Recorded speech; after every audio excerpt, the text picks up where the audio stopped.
گلزار بنارسی صاحب آپ کے روبرو تھے، بارگاہ مولا میں خراج عقیدت پیش فرما رہے تھے۔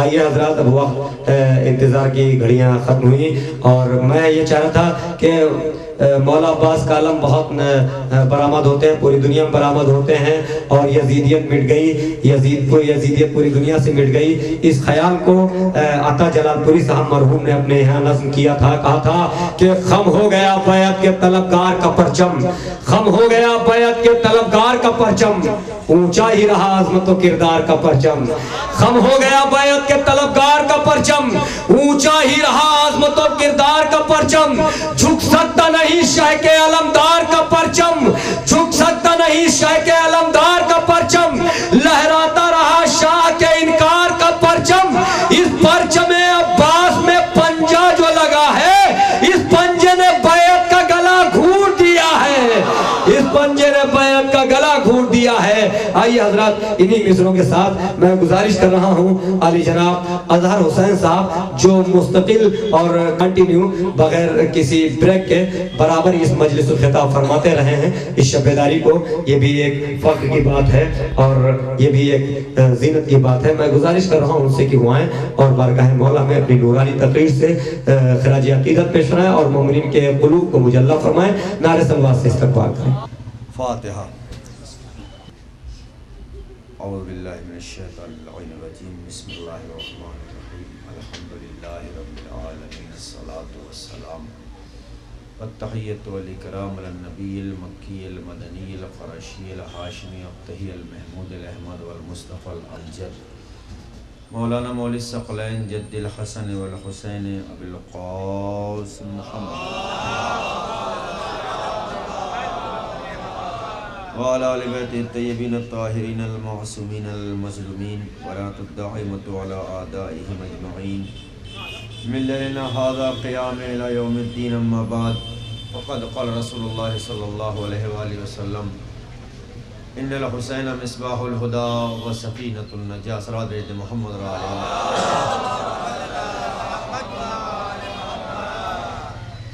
وقت بہت مختصر سا ہے اور 25 یا 20 منٹ کا مجھے وقت دیا گیا ہے، تو میں اتنے سے کم وقت میں ظاہر سی بات ہے بہت ساری باتیں کرنا تھیں لیکن نہیں کر سکتا۔ کوشش یہ کروں گا کہ مقصد حسین ابن علی کربلا میں جانے کا کیا تھا میں وہ آپ تک پہنچانے کی کوشش کروں گا۔ علماء ذاکرین سے بھی پہنچایا کرتے ہیں، لیکن ہم صرف اس مقصد کو سنیں اور سننے کے بعد اس کان سے سنیں اس کان سے نکال دیں، بس وہاں تک محدود نہ رہیں بلکہ اس کو اپنی عملی زندگی میں اتار لیں، تبھی انسان حقیقی حسینی بن سکتا ہے۔ اس حدیث کے ذریعے بہت ساری گفتگو کی جاتی ہے کہ امام حسین علیہ السلام، جیسا کہ امام نے فرمایا ہے کہ بے شک حسین چراغ ہدایت ہیں اور کشتی نجات ہے، اور یہ بات کسی سے چھپی ہوئی نہیں ہے، 1400 سال سے دنیا دیکھ رہی ہے کہ رسالت مآب نے جو فرمایا کہ حسین چراغ ہدایت ہیں اور کشتی نجات ہیں، 1400 سال سے دنیا اس بات کو دیکھ رہی ہے۔ نہ کہیں قرآن پڑھنے کی ضرورت ہے اس کے ثبوت کے لیے، نہ کسی حدیث کو پڑھنے کی ضرورت ہے، صرف جو ہم دیکھ رہے ہیں اس پر اگر غور کر لے انسان تو خود بخود حسین ابن علی کی شخصیت ہمارے سامنے ابھر کے آ سکتی ہے۔ لیکن غور کرنا ہمارا کام ہے۔ کہا کہ حسین چراغ ہدایت ہے اور کشتی نجات ہے۔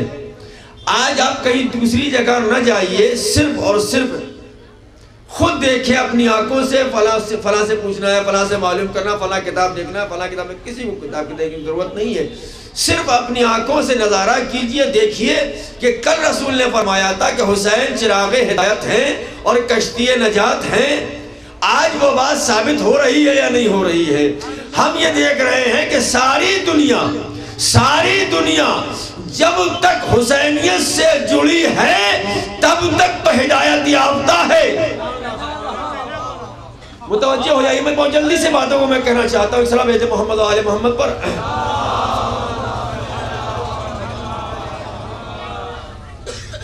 چراغ ہدایت ہے اور کشتی نجات ہے۔ اب ظاہر اس نجات کے لیے بھی یہ کہا گیا کہ کشتی نجات ہے تو نو کی کشتی بھی کشتی نجات تھی، وہ ایک الگ موضوع ہے. چراغ ہدایت ہے تو کیسے ہے، وہ ساری چیزیں اپنی جگہ پر ہیں. لیکن آج ہم یہ دیکھتے ہیں کہ جب بھی ذکر حسین ہوتا ہے، ذرا تو توجہ تو کریں کہ انسان سال بھر تک سارے مسلمان اور خاص طور سے وہ لوگ کہہ دوں سیدھے سچے مسلمان نہیں، جو صرف لبادہ اوڑے ہیں مسلمان ہونے کا، وہ جو لبادہ اوڑے ہیں مسلمان ہونے کا، وہ سال بھر تک حسینیت کے خلاف کتنے پروپگنڈے کیے جاتے ہیں. حسین کے لیے یہ کہنا کہ چراغ ہدایت ہے، صرف زندگی کا جائزہ لو، دنیا کو دیکھو، خود بخود سمجھ میں آ جائے گا حسین کس طریقے سے چراغ ہدایت ہے. سال بھر تک دنیا کے لوگ حسینیت کے خلاف پروپگنڈے کرتے ہیں، یہ کرنا ہے. لیکن 2 مہینے 8 دن ایسے آتے ہیں سال میں کہ سال بھر کے کیے گئے پروپگنڈے ایک طرف ہیں اور حسین کی یاد میں صرف 2 مہینے 10 دن منانا ایک طرف ہے. یہ وجہ کیا ہے؟ وجہ یہی ہے چونکہ حسین چراغ ہدایت ہے، اور جب چراغ ہدایت روشن ہوتا ہے تو روشنی ہر ایک کو اچھی نہیں لگتی. روشنی صرف دیندار کو اچھی لگتی ہے، بے دین کو روشنی اچھی نہیں لگا کرتی. روشنی انسان کو اچھی لگتی ہے، روشنی آدمی کو اچھی لگتی ہے، روشنی لٹیروں کو اچھی نہیں لگتی، چوروں کو اچھی نہیں لگتی، رہزنوں کو اچھی نہیں لگتی. تو اب وہی لوگ ہدایت پاتے ہیں جن کو روشنی اچھی لگتی ہے. اب ذرا کبھی غور کریں کہ حسین ابن علی نے کربلا میں کیا بچایا، مقصد حسین ابن علی کیا ہے. ظاہر سے مقصد حسین ابن علی بیان کریں گے تو بہت اس میں اشرے چاہیے، ایک آدھ مجلس سے 15-20 منٹ میں کوئی گفتگو ختم نہیں ہوتی. لیکن پھر بھی میں کوشش یہ کروں گا کہ آپ تک وہ باتیں پہنچانا چاہتا ہوں. امام حسین علیہ السلام جب مدینے سے نکلے، جب مطالبہ بیعت ہوا، ابھی ہاتھ اور اس کی گفتگو ہو رہی تھی. حالانکہ ایک چیز اور بھی ہے، شعراء کے ساتھ یہ ہوتا ہے کہ شعراء ایک کلام کو بار بار پڑھتے ہیں تو کوئی برا نہیں ہوتا، لیکن اگر ذاکر ایک بات کو بار بار ریپیٹ کر دے تو یہ کہا تو مولانا کچھ آتا ہی نہیں ہے. حالانکہ وہ وقت کی مجبوری ہوتی ہے کبھی کبھی کہ وہ بار بار یاد دہانی کی جائے تاکہ ہمارے ذہن بیدار رہیں، ہمارے ذہن ہمیشہ بیدار رہیں. تو حسین ابن علی نے کربلا میں کیا بچایا؟ کہتے ہیں اسلام بچایا. بے شک اسلام بچایا ہے، لیکن خود امام حسین علیہ السلام سے پوچھیں کہ آپ کربلا گئے کیوں تھے؟ تو جب لوگوں نے پوچھا، خود جناب محمد حنفیہ نے مولا کائنات کے بیٹے ہیں، انہوں نے پوچھا کہ آپ جاگ رہے ہیں، بچیوں اور عورتوں کو چھوڑ جائیے. کہا میں جھگڑا کرنے کے لیے نہیں جا رہا ہوں، میں فساد کرنے کے لیے نہیں جا رہا ہوں، میں نانا کی امت کی اصلاح کے لیے جا رہا ہوں. اس کے بعد جو فقرہ ہے وہ قابل غور ہے. امام نے فرمایا اسیرا بسیرت جدی و ابی، بس اسی میں میری گفتگو ہے. اسیرا بسیرت جدی و ابی، میں اپنے جد کی سیرت کو رائج کرنے کے لیے جا رہا ہوں. بہت توجہ سنیے گا. اسیرا بسیرت جدی و ابی، مجھے معلوم ہے کہ آپ بہت دور سے سفر کر کے آئے، تھکے ہوئے ہیں، لیکن شب داری کرنا ہے آج آپ کو. اس لیے تیری محفل میں یہ سوچ کے ہوتا ہوں شریک، ایک رات اور حفاظت سے گزر جائے گی. نہ معلوم ہم کتنی راتیں بے قراری میں گزار دیتے ہیں، کتنی راتیں گناہوں میں گزار دیتے ہیں، کتنی راتیں غیبت کرنے میں گزار دیتے ہیں، کتنی راتیں بیکاری میں گزار دیتے ہیں. کم سے کم ایک شب تو ایسی ہوتی ہے جو صرف حسین کے لیے گزاری جاتی ہے. اور یاد رکھیے گا، جو شب حسین کے لیے گزرتی ہے اس کا صلہ دنیا میں کوئی دے نہیں سکتا، اس لیے کہ حسین نے اللہ کی رضا کے لیے کیا تھا. رضائے پروردگار مطلوب تھی نا. تو جب رضائے پروردگار مطلوب تھی، یہی فرق ہے. ہماری عبادتوں میں اور ائمہ کی عبادتوں میں یہی فرق ہے، ہماری عبادت میں اور علی کی عبادت میں کہ معصومین کی عبادتوں میں ہم عبادت کرتے ہیں مخلوق کی لالچ میں، ائمہ عبادت کرتے ہیں خالق کی رضا کے لیے۔ بہت توجہ سنیے گا، ہم عبادت کرتے ہیں کس لیے؟ مخلوق کی لالچ میں۔ مولا علی نے بہت سنا ہوا فقرے ہے، مولا علی نے فرمایا تھا کہ میں نے جنت کی لالچ میں سجدہ نہیں کیا، میں نے جہنم کے خوف سے سجدہ، یہی تو ہے نا، پھر کس لیے کیا؟ کہ چونکہ لائق عبادت تھا اس لیے سجدہ کیا، یہی تو ہے فقرے نا، ٹھیک ہے نا۔ ہم عبادت کس لیے کرتے، نمازیں کس لیے پڑھتے، روزے کس لیے رکھتے؟ ذرا تھوڑا سا ملائیے گا، متوجہ رکھیے گا آپ کا مقام کیا ہے، آپ کی منزلت کیا ہے، آپ کی فضیلت کیا ہے۔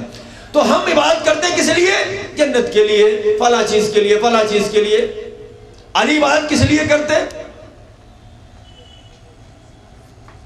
جنت کے لیے نہیں، جہنم کے خوف سے نہیں۔ بھائی کیوں؟ جنت بھی مخلوق ہے اور جہنم بھی، ہوا بھی، ساری چیزیں مخلوق۔ علی بھی مخلوق ہے، محمد بھی مخلوق ہے نا، یہ نہیں ہے، متوجہ ہے نا۔ لیکن فرق یہ ہے کہ جنت بھی مخلوق ہے، جہنم بھی مخلوق ہے، علی بھی مخلوق ہے۔ فرق یہ ہے کہ جنت اور جہنم بعد کی مخلوق ہے، علی اول مخلوق ہے، علی اول مخلوق ہے، یعنی خلقت محمد پہلے ہے، خلقت علی پہلے ہے، بعد میں جنت اور جہنم کی خلقت ہے۔ تو جب جنت اور جہنم نہیں تھے تب بھی سجدہ تھا، تو جب سجدہ پہلے تھا تو اب علی نہ جہنم کے خوف سے سجدہ کرے گا نہ جنت کی لالچ میں سجدہ کرے گا۔ علی سجدہ کرے گا تو خالق کی رضا کے لیے کرے گا، خالق کی رضا کے لیے کرے گا۔ جب خالق کی رضا کے لیے سجدہ کیا، کہا تم ایک علی کی بات کرتے ہو، پہلے علی کو چھوڑ دو، کربلا میں آؤ، تیسرے علی کو دیکھو۔ سجدے میں یہ ہوگا، آواز قدرت ہوگی، اے نفس مطمئنہ پلٹا اپنے رب کی طرف، تیرا رب تجھ سے راضی۔ ہم عبادت کرتے ہیں اللہ کی رضا کے لیے۔ حسین وہ سجدہ کرتا ہے کہ اللہ یہ کہہ رہا ہے میں راضی ہوں، تو مجھ سے راضی ہو جا، تو مجھ سے راضی ہو جا۔ ہماری عبادت میں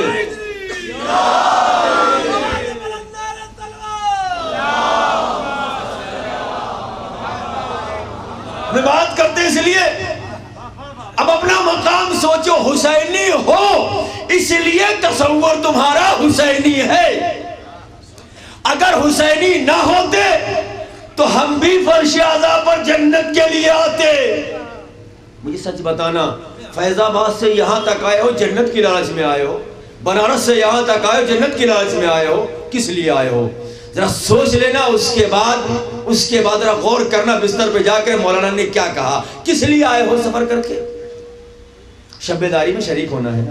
کس کی شب داری ہے؟ بھائی جنت میں جانا ہوتا تو فیض آباد میں بھی مجلسیں ہو رہی تھی، بنارس میں مجلسیں ہو رہی تھی، وہاں بھی مسجدیں تھیں، وہاں بھی عبادت گاہیں تھیں، وہاں کہیں شریک ہوئے، لیکن یہاں اتنی دور کا سفر کر کے آئے کس لیے؟ کہ شب داری ہوگی، وہاں مجھے مدعو کیا گیا ہے۔ اور یاد رکھیے گا، ہم اور اگر آپ یہ سوچ لیں، فخر کر لیں کہ ہم اتنی دور سے آئے تو شب داری ہوگی، نہیں، غلط ہے۔ یہ مولا نے تمہیں منتخب کر لیا، یہ چن لیا۔ ہندوستان میں کتنی انجمنیں ہیں، یاد ہے نا، دل لگا کر خدمت کرنا مولا کی۔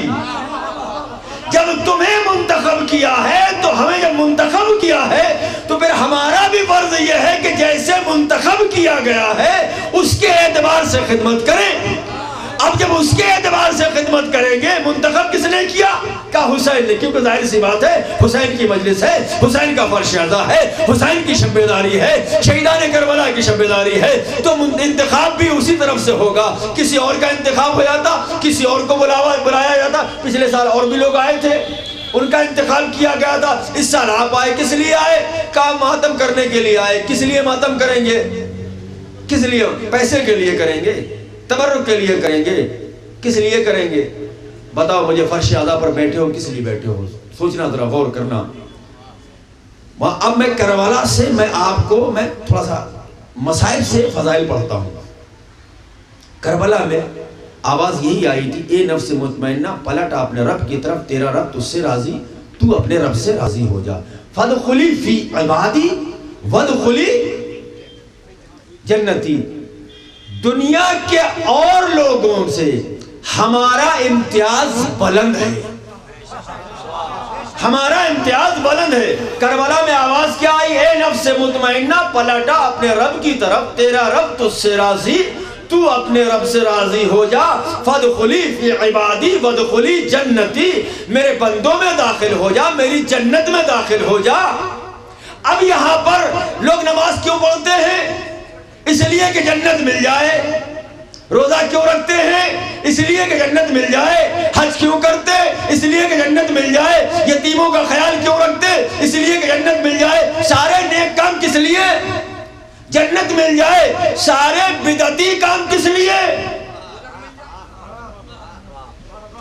وہ بدعت کو بھی عبادت سمجھ رہے ہیں، اس لیے کہتے جنت مل جائے۔ ورنہ یہ کیوں علم دیکھنے سے نکاح ٹوٹ جاتا ہے، یہ حرام ہے وہ حرام ہے، یہ کیوں ہے؟ یہ بدعتی تو ہے نا، یہ فتوے بدعت تو ہے نا۔ یہ بدعتی کام بھی کس لیے؟ جنت کے لیے۔ یہی فرق ہے دنیا کے لوگوں میں اور ہم میں، کہ ہم فرش اعلیٰ پر جنت کی لالچ میں نہیں آتے۔ قرآن نے یہ کہا فادخلی فی عبادی وادخلی جنتی، میری جنت میں داخل ہو جا، میری جنت میں داخل ہو جا۔ دنیا کے لوگ جنت میں داخلے کے مشتاق ہیں، حسین کی مشتاق جنت ہے۔ جب حسین کی مشتاق جنت ہے، جب حسین کی مشتاق جنت ہے، تو اب جو حسینی ہوگا وہ فرش پر جنت کی لالچ میں نہیں آئے گا، وہ حسین کے لیے آئے گا۔ جب حسین راضی ہو جائے گا، جنت خود قدموں میں چلی آئے گی۔ اسی لیے کہا جاتا ہے اپنی جنت کو ابھی اور سجا لے رضوان، اس سے اچھا تو میرے گھر کا عزا خانہ ہے۔ کہا جاتا ہے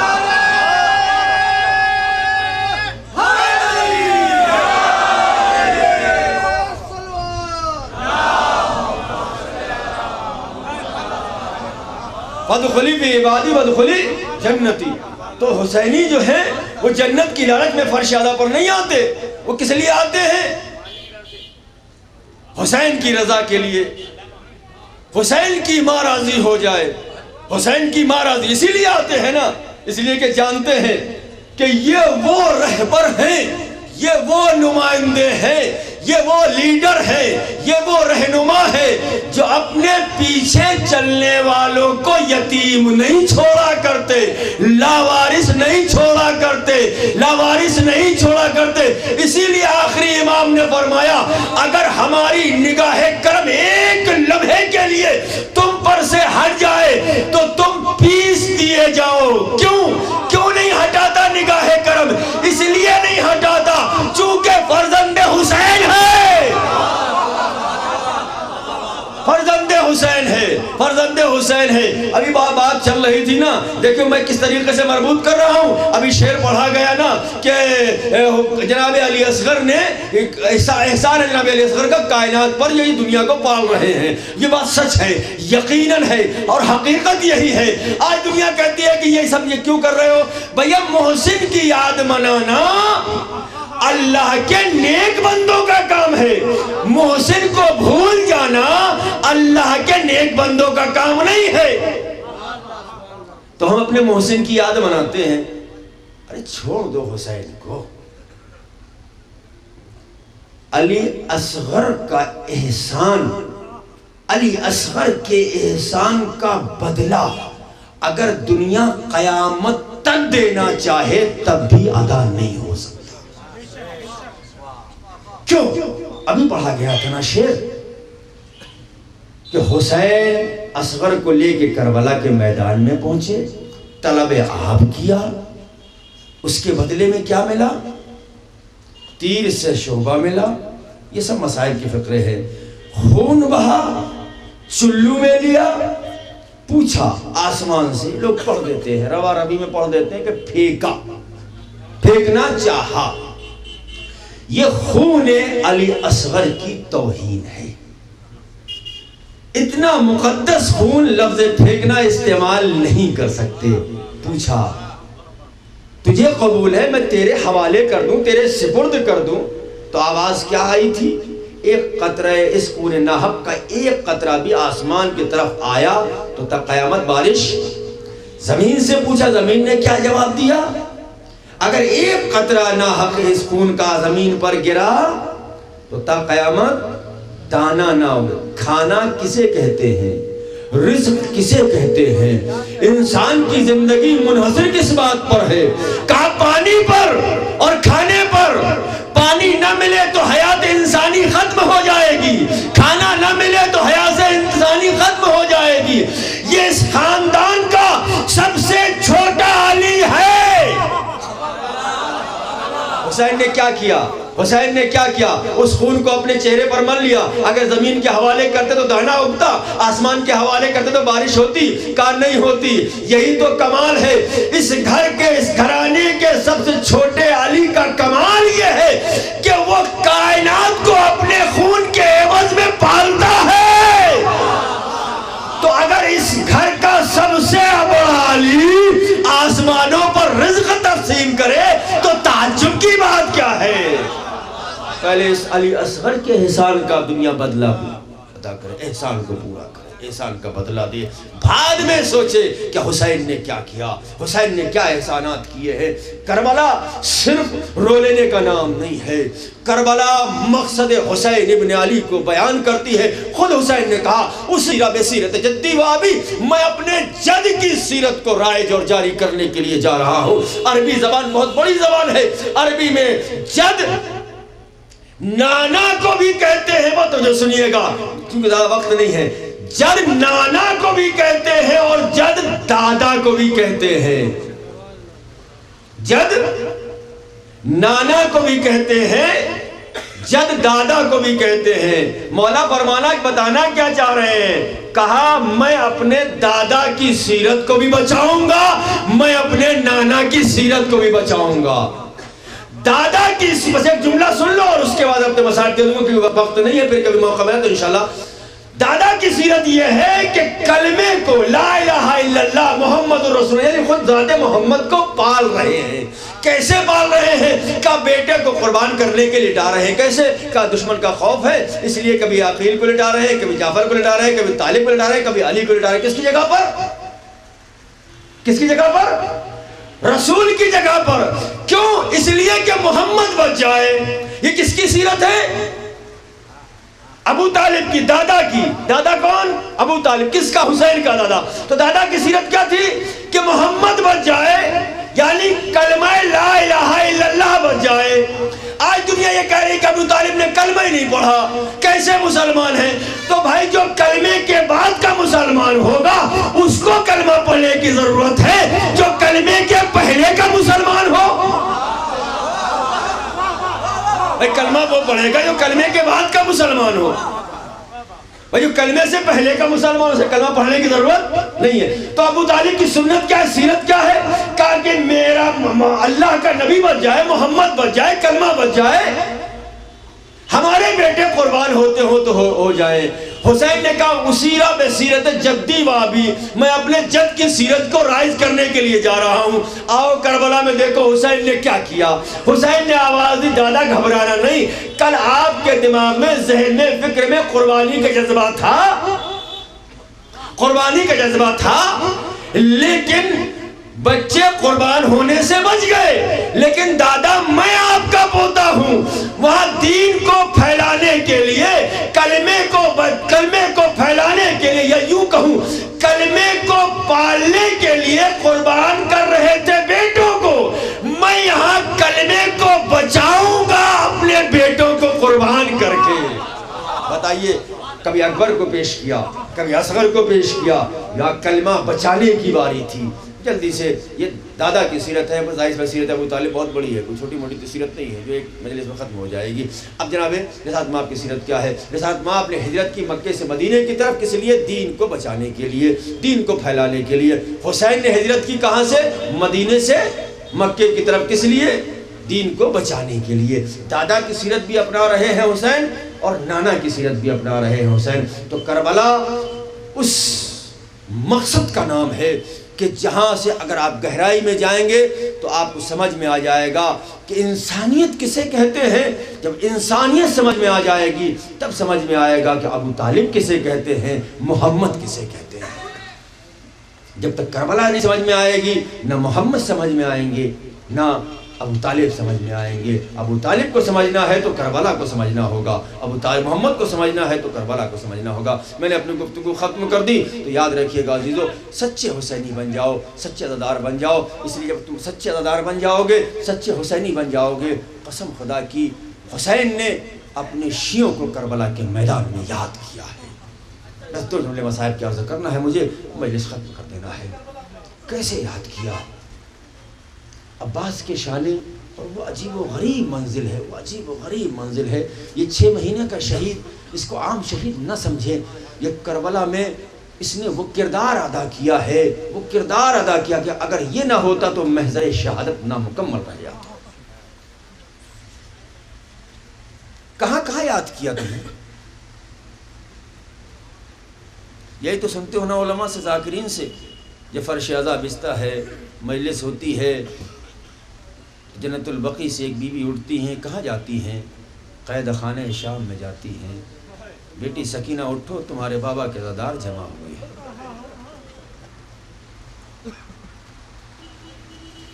جب دادی کی انگلی پکڑے ہوئے پوتی فرش عزا پر آتی ہے اور جب عزادار روتے ہیں تو بی بی سکینہ دادی سے پوچھتی، دادی اماں یہ کون لوگ ہیں جو اس طریقے سے رو رہے ہیں؟ بی بی فرماتی ہے، بیٹی یہ تیرے بابا کے ماتمدار ہے، تیرے بابا کے عزادار ہے۔ بس عجیب و غریب جملے ہیں، درد میں ڈوبے ہوئے۔ جیسی بی بی فاطمہ فرماتی ہے تیرے بابا کے ماتمدار ہے، تیرے بابا کے عزادار ہے، تو ایک مرتبہ بی بی سکینہ کہتی ہے، دادی اماں پھر ان کو کوئی تماچے کیوں نہیں مارتا؟ ان کو کوئی تماچے کیوں نہیں مارتا؟ دادی جب ہم روتے تھے ہمیں تماچے مارے جاتے تھے۔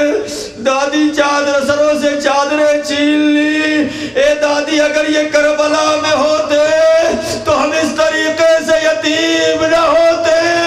اے عزادارو، تمہیں سکینہ نے یاد کیا، تمہیں حسین نے یاد کیا۔ اکبر شہید ہو گئے، شیعوں کو یاد نہیں کیا۔ عباس کے شان قلم ہو گئے، شیعوں کو یاد نہیں کیا۔ قاسم کا جسم پامال ہو گیا، شیعوں کو یاد نہ کیا۔ اور محمد شہید ہو گئے، شیعوں کو یاد نہ کیا۔ مگر ایک شہادت وہ تھی کہ جہاں حسین جیسا صابر امام بھی ٹھہر جاتا ہے، وہ شہادت کوئی اور شہادت نہیں ہے، وہ علی اصغر کی شہادت ہے۔ جب کوئی نہ بچا خیمے میں گئے آواز، جب کوئی نہ بچا مقتل میں گئے آواز دی، حل من ناصر ینصرنا، خیمے سے رونے کی آواز آئی۔ حسین خیمے میں پلٹے، کہا میری زندگی میں رونے کا سبب کیا؟ کہا 6 مہینے کے بچے نے جوڑے سے اپنے کو گرا دیا ہے۔ حسین نے کہا لاؤ میرے بچے کو مجھے، میں مقصد سمجھ گیا۔ حسین لے کے چلنے لگے۔ بس یہاں سے میں مصائب شروع کروں، 2 جملے پڑھوں گا اور مجلس ختم کر رہا ہوں عزیزو۔ حسین نے کہا اصغر کو مجھے دے دو، میں مقصد سمجھ گیا۔ لے کے چلنا چاہتے ہیں، ایک مرتبہ رباب آگے بڑھی، کہا اے میرے والی و وارث، اے میرے والی و وارث، تھوڑی دیر کے لیے بچے کو مجھے دے دو۔ حسین نے اصغر کو رباب کے حوالے کیا۔ رباب خیمے کے اندر گئی، سبز ہرا کو سبز کرتا پہنایا اور ہاتھوں سے بالوں میں کنگھی کرتی ہوئی باہر آئی۔ لیکن رباب کا کان اصغر کے، رباب کا منہ اصغر کے کان کے قریب ہے۔ ماں کچھ اپنے بیٹے سے کہہ رہی ہے۔ حسین نے کہا رباب تم اصغر سے کیا کہہ رہی تھی؟ بس 2 وصیتیں سن لو اور مجلس ختم کر رہا ہوں۔ رباب تم نے میرے لال سے کیا کہا؟ رباب کہتی ہے میرے والی و وارث، میں نے اصغر سے کہا بیٹا اصغر، ابھی تم دادی کے پاس جاؤ گے، ماں کی شکایت نہ کرنا کہ اماں نے پانی پلا کر نہ بھیجا۔ اے بیٹا اگر پانی ہوتا تو میں حاجرہ سے کم نہ تھی۔ بس ایک جملہ عزیزو، اس کے بعد امام فرماتے تم نے اور کیا کہا؟ اب جو وصیت رباب نے کی وہ عجیب و غریب وصیت تھی کہ بیٹا جب تک حسین کے اصحاب زندہ تھے، آزا زندہ تھے، عزیز زندہ تھے، عباس زندہ تھے، علی اکبر حیات تھے، حسین پر کوئی زخم نہیں آیا۔ اے بیٹا اگر تمہاری زندگی میں میرے والی و وارث پر زخم لگ گیا تو محدود نہ بخشے گی۔ لو یہ اصغر سے رباب نے وصیت کی۔ اب اصغر کو حسین لے کے مقتل میں پہنچے، طلب آپ کیا تفصیل آپ کے سامنے ہے۔ حرملا نے تیر سے شعبے سے نشانہ لیا، اصغر کے گلے کی طرف روانہ کیا۔ در خیمہ پر ماں کھڑی یہ منظر دیکھ رہی تھی، آواز دی بیٹا اصغر تیر بلندی پر ہے، تم نیچے ہو۔ اصغر باپ کے ہاتھوں پر ہمکے تیر کو گلے پر لیا۔ یہی تو پڑھا جاتا ہے اصغر کی گردن خیمے کی طرف ڈھل گئی۔ ارے یہ ڈھلی نہیں تھی، اصغر زبانی بے زبانی میں کہہ رہا تھا اماں مجھے معاف کر دینا، میں نے تو بہت کوشش کی کہ بابا پر کوئی زخم نہ آئے، مگر میں کیا کرتا، اماں تیر پڑا تھا، میری گردن چھوٹی تھی، اس لیے بابا کے بازوؤں میں پیوست ہو گیا، بازو میں پیوست ہو گیا۔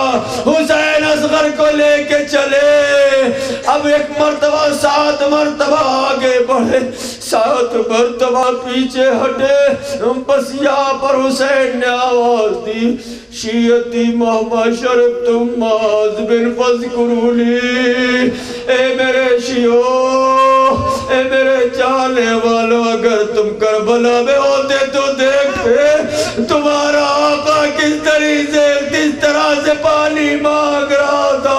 اے میرے جانے والو، جب کسی غریب کو دیکھنا، جب کسی مسافر کو دیکھنا، جب کسی پیاسے کو دیکھنا، میری پیاس کو یاد کر لینا، میری غربت کو یاد کر لینا، میری مظلومی پر آنسو بہا لینا۔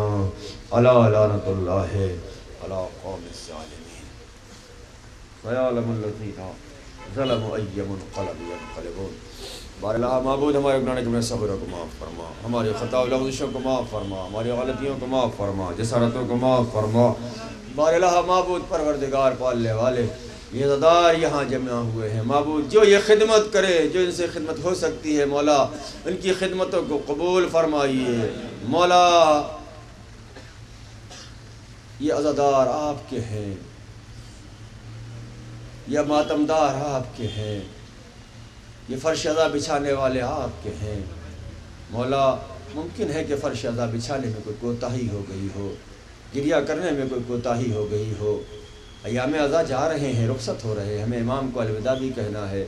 مولا مولا مولا ہم انسان ہیں لیکن آپ کے محب ہیں مولا، اگر کوئی غلطی ہو گئی ہو مولا معاف کر دیجئے گا، اور معبود ان آنسوؤں کو جو عزائے حسین غم حسین میں بہے ہیں تو مال سیدہ میں جگہ عنایت فرما۔